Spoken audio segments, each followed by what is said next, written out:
നമസ്കാരം. പ്രത്യേക തെരഞ്ഞെടുപ്പ് വാർത്താ ബുള്ളറ്റിനിലേക്ക് സ്വാഗതം. ലോക്സഭാ തെരഞ്ഞെടുപ്പിൽ ഏറ്റവും കൂടുതൽ മണ്ഡലങ്ങളിൽ പോളിംഗ് നടന്ന മൂന്നാം ഘട്ടത്തിൽ രാജ്യവ്യാപകമായി EVM മെഷീനുകളിൽ തകരാർ സംഭവിച്ചതിനെതിരെ പ്രതികരണവുമായി SP നേതാവ് അഖിലേഷ് യാദവ്. EVMകൾ തകരാറിലാവുകയോ BJPക്ക് മാത്രം വോട്ടമരുകയോ ചെയ്യുന്ന സാഹചര്യമാണുള്ളതെന്നും രാജ്യത്ത് 350-ലേറെ സ്ഥലങ്ങളിൽ മെഷീനുകൾ മാറ്റേണ്ടി വന്നതായുമായാണ് അഖിലേഷ് യാദവ് ട്വീറ്റ് ചെയ്തിരിക്കുന്നത്. EVMകൾ പ്രവർത്തിക്കാൻ ഉദ്യോഗസ്ഥർക്ക് പരിശീലനം ലഭിച്ചിട്ടില്ലെന്നാണ് ജില്ലാ മജിസ്ട്രേറ്റുമാർ പറയുന്നതെന്നും 50,000 കോടി ചെലവിൽ തിരഞ്ഞെടുപ്പ് നടത്തുന്ന രാജ്യത്തെ സംബന്ധിച്ചിടത്തോളം ഇത് ക്രിമിനൽ കുറ്റമാണെന്നുമാണ് അഖിലേഷ് യാദവ് ട്വീറ്റ് ചെയ്തിരിക്കുന്നത്. തിരഞ്ഞെടുപ്പിനിടെ ഇന്ന് കേരളത്തിലും UPയിലും ബീഹാറിലും ഗോവയിലും യന്ത്രത്തകരാറുകൾ റിപ്പോർട്ട് ചെയ്തിട്ടുണ്ട്.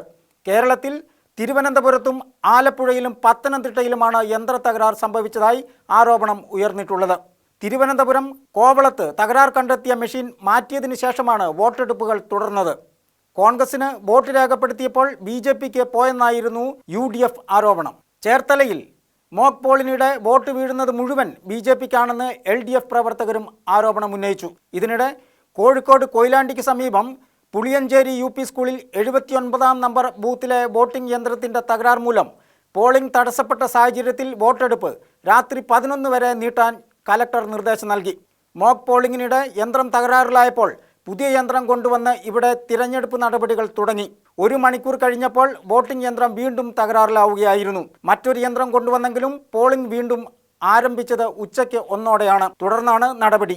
ഗോവയിൽ മോക്ക് പോളിംഗിനിടെ 6 വോട്ട് കിട്ടേണ്ട സ്ഥാനത്ത് BJPക്ക് 17 വോട്ടുകൾ കിട്ടിയതായി ഗോവ AAP കൺവീനർ എൽവിസ് ഗോമസും ട്വീറ്റ് ചെയ്തു. News desk, Thejas news.